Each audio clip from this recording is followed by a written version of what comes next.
ಎಲ್ಲರಿಗೂ ನಮಸ್ಕಾರ.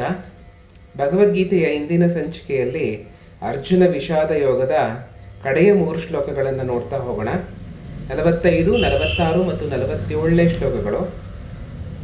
ಅಂದರೆ ಅರ್ಜುನ ವಿಷಾದ ಯೋಗ ಇದು. ಅರ್ಜುನನಿಗೆ ಮೋಹ ಕವದಿದೆ. ಅವನು 2 ರಥಗಳ ಮಧ್ಯೆ ಹೋದಾಗ ಅವನು ಸ್ವಬಾಂಧವರನ್ನು, ಸ್ವಪಕ್ಷದವ್ರನ್ನ ನೋಡಿ ಎಲ್ಲರೂ ತನ್ನ ಸ್ನೇಹಿತರು, ಬಂಧು ಮಿತ್ರರು ಇವ್ರನ್ನೆಲ್ಲ ಯುದ್ಧಕ್ಕೆ ನಿಂತಿರೋದನ್ನು ನೋಡಿ ಅವನ ಮನಸ್ಸು ಮೋಹಕ್ಕೆ ಒಳಗಾಗ್ಬಿಡುತ್ತೆ. ಮೋಹ ಅವನ ಮನಸ್ಸನ್ನು ಆವರಿಸ್ಕೊಂಡ್ಬಿಡುತ್ತೆ. ಅದನ್ನೇ ಮುಂದುವರಿಸ್ತಾ ಅವನು 45ನೇ ಶ್ಲೋಕದಲ್ಲಿ ಹೇಳ್ತಾನೆ, ಅಹೋಬತ ಮಹತ್ ಪಾಪಂ ಕರ್ತುಂ ವ್ಯವಸಿತಾ ವಯಂ ಯದ್ರಾಜ್ಯ ಸುಖಲೋಭೇನ ಹಂತುಂ ಸ್ವಜನ ಮುದ್ಯತಾಹ ಅಂತ ಹೇಳ್ತಾನೆ. ಅಂದ್ರೇನು ಅಂದರೆ, ಏನಪ್ಪ ಇಂಥ ಪಾಪ ಮಾಡೋಕ್ಕೆ ಹೊರಟುಬಿಟ್ಟೆ ನಾನು. ಅವನೇ ಹೇಳ್ಕೊತಾ ಇದ್ದಾನೆ, ಏನು ಇಂಥ ಪಾಪ ಮಾಡೋಕ್ಕೆ ಹೊರಟುಬಿಟ್ಟೆ.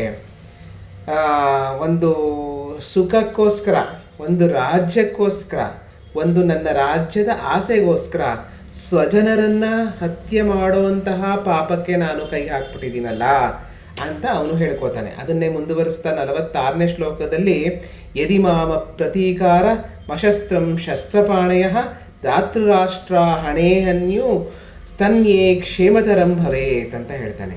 ಅಂದರೆ ಇಂತಹ ಕೆಲಸ ಮಾಡಿ ನಾನು ಯಾಕೆ ಈ ಥರ ಎಲ್ಲರನ್ನೂ ಸಾಯಿಸಿ, ಎಲ್ಲರ ಸಾವಿಗೆ ನಾನು ಸಾಯಿಸಲ್ಲ, ಎಲ್ಲರೂ ಅವರವರು ಕೆಲವರು ಸಾಯ್ತಾರೆ, ಇದು ಮಾಡ್ತಾರೆ, ಆದರೆ ಎಲ್ಲರ ಸಾವಿಗೆ ನಾನು ಕಾರಣ ಆಗ್ತೀನಿ.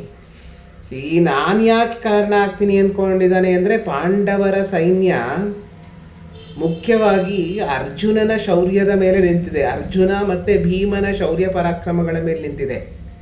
ಅದು ಮುಖ್ಯವಾಗಿ ಅರ್ಜುನನಿಗೆ ಸಾರಥಿ, ಪಾರ್ಥ ಸಾರಥಿ ಶ್ರೀಕೃಷ್ಣ. ಶ್ರೀಕೃಷ್ಣ ಯುದ್ಧ ಮಾಡದೇ ಇದ್ದರು, ಶಸ್ತ್ರವನ್ನು ಎತ್ತದೇ ಇದ್ದರು. ಆ ಮಹಾಭಾರತ ಯುದ್ಧದ ಗೆಲುವಿಗೆ ಶ್ರೀಕೃಷ್ಣ ಕಾರಣ ಆಗ್ತಾನೆ. ಆ ಶ್ರೀಕೃಷ್ಣನ ಮಾರ್ಗದರ್ಶನದಲ್ಲಿ ನಡೀತಾ ಇರೋವನು ಅರ್ಜುನ. ಶ್ರೀಕೃಷ್ಣನ ಪ್ರೇಮ ಸಖ ಅವನು, ಅಂದರೆ ಅವನ ತುಂಬ ಒಳ್ಳೆಯ ಸ್ನೇಹಿತ. ಅಂಥ ಅವನ ಜೊತೆಯಲ್ಲಿದ್ದಾಗ ಯುದ್ಧದಲ್ಲಿ ಪಾಂಡವರ ಜಯ ನಿಶ್ಚಿತ. ಆದರೆ ಏನು, ಸ್ವಜನರನ್ನು ಕಳ್ಕೊಂಡ್ಬಿಡ್ತೀವಿ. ಈಗ ನಾನೊಬ್ಬ, ಈಗ ಎಲ್ಲದಕ್ಕೂ ಕಾರಣ ನಾನಾಗ್ತೀನಿ. ಈಗ ನಾನೊಬ್ಬ ಬಿಟ್ಟುಬಿಟ್ರೆ, ಅಂದರೆ ನಾನು ಶಸ್ತ್ರವನ್ನು ತ್ಯಜಿಸ್ಬಿಟ್ರೆ ಏನಾಗತ್ತೆ?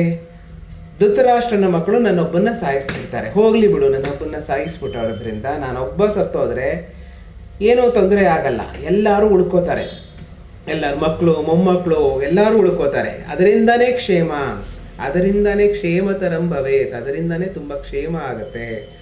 ಮಿಕ್ಕಿದ್ರಿಂದ ನಾನು ಯುದ್ಧ ಮಾಡೋದ್ರಿಂದ ಒಳಿತಾಗಲ್ಲ ಅಂತ ಅರ್ಜುನ ಅನ್ಕೋತಾ ಇರ್ತಾನೆ. ಅದೇ ರೀತಿ ನೆಕ್ಸ್ಟ್ ಕಡೆ ಶ್ಲೋಕದಲ್ಲಿ ಏನಾಗತ್ತೆ ಅಂತ ಒಂದು ಹೇಳ್ತಾರೆ.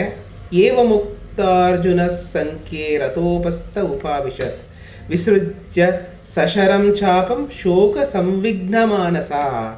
ಇದನ್ನು ಹೇಳ್ತಾ ಅರ್ಜುನ ತನ್ನ ಬಾಣ ಬಿಲ್ಲುಗಳನ್ನು ತ್ಯಜಿಸಿ ರಥದ ಮಧ್ಯದಲ್ಲಿ ಕುಳಿತುಕೊಂಡ್ಬಿಡ್ತಾನೆ. ಒಂಥರ ದಿಗ್ಭ್ರಾಂತಿಗೊಳಗಾದಂಗೆ ಕುಳಿತುಕೊಂಡ್ಬಿಡ್ತಾನೆ. ಅವನಿಗೇನೂ ದಿಕ್ಕೆ ತೋಚ್ತಾ ಇಲ್ಲ. ಅರ್ಜುನ ಅತ್ಯುತ್ತಮ ಧನುರ್ಧರ, ಸುಮಾರು ಯುದ್ಧಗಳನ್ನು ಜಯಿಸಿದವಂಥವನು. ಇಡೀ ಭರತಖಂಡವನ್ನೇ ಸುತ್ತಿ ತನ್ನ ಅಣ್ಣನಾದ ಯುಧಿಷ್ಠಿರನಿಂದ ರಾಜಸೂಯ ಯಾಗವನ್ನು ಮಾಡಿಸಿದವನು ಅರ್ಜುನ ಅಲ್ಲಿಂದ ಬಂದಿದ್ದ ಸಂಪತ್ತನ್ನು ಯಜ್ಞಗಳನ್ನು ಮಾಡಿ ಅದನ್ನು ದಾನ ಧರ್ಮದಲ್ಲಿ ವಿನಿಯೋಗಿಸತಕ್ಕಂಥ ಮಹಾಶೂರ. ಅವನಿಗೆ ಸರಿಸಾಟಿಯಾದ ಬಿಲ್ಲುಗಾರರೇ ಇಲ್ಲ, ಧನುರ್ಧರರೇ ಇಲ್ಲ. ಅಂತಹವನಿಗೆ ಈ ಮೋಹ ಆಕ್ರಮಿಸ್ಕೊಂಡ್ಬಿಡ್ತು. ಅವನಿಗೆ ಈ ದೊಡ್ಡ ಯುದ್ಧ ಎದುರಿಸೋದೇನು ದೊಡ್ಡ ವಿಷಯ ಅಲ್ಲ. ಆದರೆ ಅವನಿಗೆ ಆವರಿಸಿದ್ದು ಆ ಕಾಲದಲ್ಲಿ ಮೋಹ. ಆ ಒಂದು ಹೊತ್ತಿನಲ್ಲಿ ಮೋಹ ಆವರಿಸ್ಕೊಂಡ್ಬಿಡ್ತು. ಅದು ಹೆಂಗಾಯ್ತಪ್ಪ ಅಂದರೆ, ಸುಂಟರ ಗಾಳಿಗೆ ಸಿಕ್ಕಿದ ಒಂದು ಎಲೆ ಹೆಂಗೆ ಸುತ್ತಾ ಮೇಲೆ ಹೋಗುತ್ತೆ, ಕೆಳಗಡೆ ಬೀಳುತ್ತೆ, ಮೇಲೆ ಹೋಗುತ್ತೆ, ಕೆಳಗಡೆ ಬೀಳುತ್ತೆ, ಹೆಂಗಾಗುತ್ತೋ ಹಾಗೆ ಅವನ ಮನಸ್ಸು ಅಲ್ಲೋಲ ಕಲ್ಲೋಲ ಆಗೋಕ್ಕೆ ಶುರುವಾಯಿತು. ಮನಸ್ಸಿನಲ್ಲಿ ಒಂದು ಸುಂಟರ ಗಾಳಿ ಎತ್ತಿಬಿಟ್ಟಿದೆ. ಏನು ಮಾಡಬೇಕು ಅಂತ ಗೊತ್ತಾಗ್ತಾ ಇಲ್ಲ. ನಾ ಸತ್ರು ಪರವಾಗಿಲ್ಲ ಅಂತಾನೆ, ನನ್ನಿಂದ ಈ ಯುದ್ಧ ಆಗ್ತಾ ಇದೆ ಅಂತ ಇದ್ದಾನೆ, ನನ್ನಿಂದ ಈ ಪಾಪ ಎಲ್ಲರಿಗೂ ಬರ್ತಾ ಇದೆ ಅಂತಾನೆ. ಪಿತೃಗಳು ನರಕಕ್ಕೆ ಬಂದ್ಬಿಡ್ತಾರೆ, ಏನೇನೋ ತತ್ವ ಸಿದ್ಧಾಂತಗಳನ್ನು ಹೇಳ್ತಾ ಇದ್ದಾನೆ. ಎಲ್ಲರೂ ಸತ್ತೋಗ್ತಾರೆ, ಪಿತೃಗಳು ನರಕಕ್ಕೆ ಬಂದ್ಬಿಡ್ತಾರೆ, ಕುಲಸ್ತ್ರೀಯರು ಹಾದಿ ತಪ್ಪಿಬಿಡ್ತಾರೆ.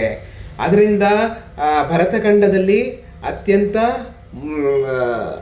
ಅನ್ಯಾಯ ಅಧರ್ಮ ತುಂಬ್ಕೊಂಡ್ಬಿಡತ್ತೆ. ಇದೆಲ್ಲ ನನ್ನ ಕಾರಣದಿಂದ ಆಗ್ತಾ ಇದೆ ಅನ್ನೋದನ್ನು ಅರ್ಜುನ ಹೇಳಕ್ಕೆ ಶುರು ಮಾಡಿ, ಕಡೆಯಲ್ಲಿ ಅದೇ ಒಂದು ಮೋಹವನ್ನು ಆವರಿಸ್ಕೊಂಬಿಟ್ಟು ಅವನನ್ನು ಆವರಿಸ್ಕೊಂಬಿಟ್ಟು ಅದೇನಾಗ್ತಾ ಇದೆ ಅಂದರೆ ಅವನನ್ನು ನಿಂತ್ಕೊಳ್ಳೋಕ್ಕೆ ಆಗ್ತಾ ಇಲ್ಲ. ಅವನಿಗೆ ಯುದ್ಧ ಮಾಡೋದಿರಲಿ, ಯುದ್ಧದಲ್ಲಿ ನಿಂತುಕೊಳ್ಳೋಕ್ಕೂ ಸಹ ಆಗದೇನೆ ಬಾಣವನ್ನು ಬಿಲ್ಲನ್ನು ತ್ಯಜಿಸಿ ಗಾಂಡೀವವನ್ನು ಕೆಳಗೆ ಇಟ್ಟು ಅವನ ರಥದಲ್ಲಿ ಕುಳಿತುಕೊಂಡ್ಬಿಡ್ತಾನೆ. ನನಗೆ ಮಾಡೋಕ್ಕಾಗಲ್ಲ, ನನ್ನನ್ನು ಧೃತರಾಷ್ಟ್ರನ ಮಕ್ಕಳು ಸಾಯಿಸಿದ್ರು ಸರಿನೇ, ನಾನಂತೂ ಯುದ್ಧ ಮಾಡಲ್ಲ ಅಂತ ಹೇಳಿ ಕುಳಿತುಕೊಂಡ್ಬಿಡ್ತಾನೆ. ಇಲ್ಲಿಗೆ ನಮ್ಮ ಭಗವದ್ಗೀತೆಯ ಅರ್ಜುನ ವಿಷಾದ ಯೋಗ ಮುಗಿಯುತ್ತೆ. ನಾಳೆಯಿಂದ ಸಾಂಖ್ಯ ಯೋಗವನ್ನು ಶುರು ಮಾಡ್ತಾ ಹೋಗೋಣ. ಎಲ್ಲರಿಗೂ ನಮಸ್ಕಾರ.